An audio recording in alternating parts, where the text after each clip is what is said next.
नमस्कार, मैं सोहन पूनिया एक बार फिर से आपका स्वागत करता हूं। साथियों, हाल ही में मैं एक बुक पढ़ रहा था, द पावर ऑफ इंटेंशन। उसको पढ़ते हुए मुझे ख्याल आया कि ये सब चीजें तो बचपन में हमने कहानियों में भी सुनी है।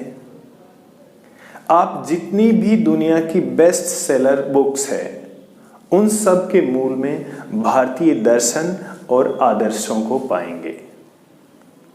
चाहे आप कोई सा भी टॉपिक और कोई भी अच्छी बुक लें, success, wellness, intention, telepathy, telekinesis, NLP, law of attraction, six sense, कोई भी विषय आप देख लें, उन सब में हमारे ही धर्म ग्रंथों रामायण, महाभारत, वेद, उपनिषद, पुराण और अन्य धर्म ग्रंथों से ही पूरा सार लिया हुआ है। ऐसी ही एक आपको कहानी सुनाता हूं जो इंटेंशन पर आधारित है।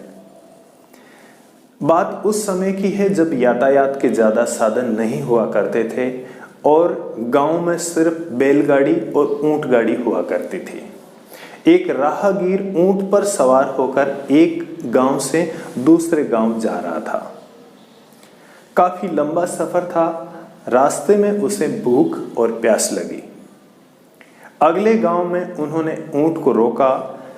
वहां पर एक बूढ़ी अम्मा जी बैठी थी।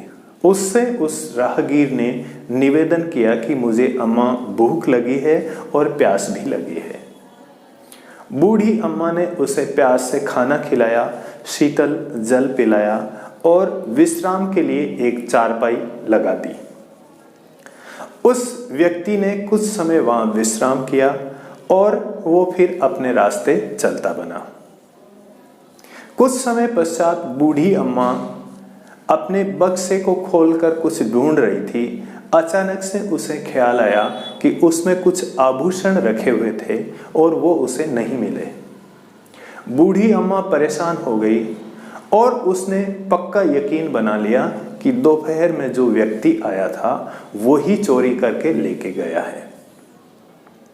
शाम को जब बूढ़ी अम्मा के पुत्र घर आए तो उसने ये वृतांत सुनाया। दूसरे दिन सवेरे ही उस बूढ़ी अम्मा के पुत्र उस गांव में चले गए।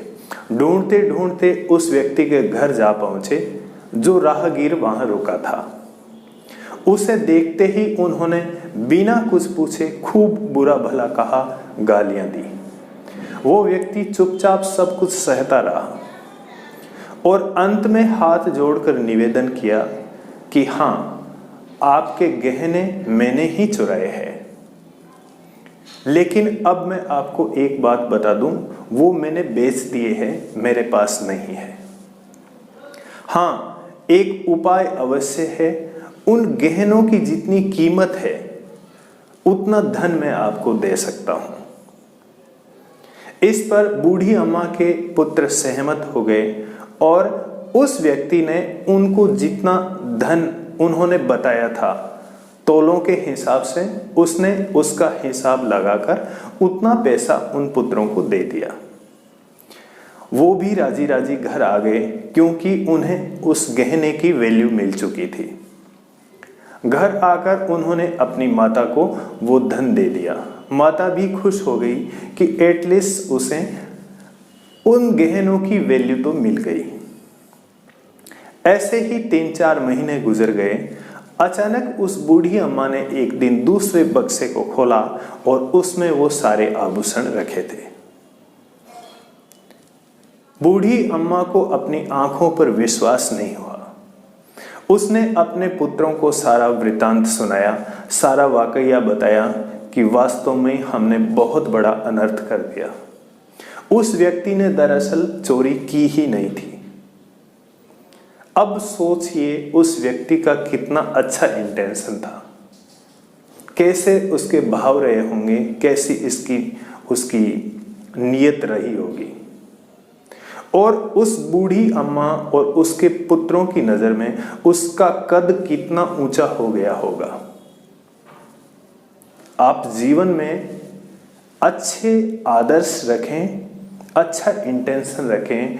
आपके पास ईश्वर ने अथाह खजाना दिया है, देने के लिए भी आपके पास बहुत चीजें हैं।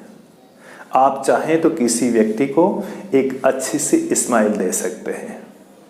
जरूरी नहीं है कि आप धन ही दें, आप अपना स्वाभिमान का एग्जाम्पल दे सकते हैं, आप अपना इंटेंशन बता सकते हैं, आप किसी को प्रेरणादायक विचार दे सकते हैं, किसी को आप मोटिवेशनल चीजें सिखा सकते हैं। जरूरी नहीं है कि भामाशाह सिर्फ पैसे से ही व्यक्ति होता है। ईश्वर ने आपको बहुत सारी चीजें दी है। आप अपने आदर्शों से अपना एग्जाम्पल दे सकते हैं, अपने डिसिप्लिन से बहुत सारी चीजें आप लोगों को सिखा सकते हैं। प्रयास करें, आप कुछ न कुछ जरूर दें, चाहे वो एक अच्छा सा मैसेज ही हो। बहुत बहुत धन्यवाद।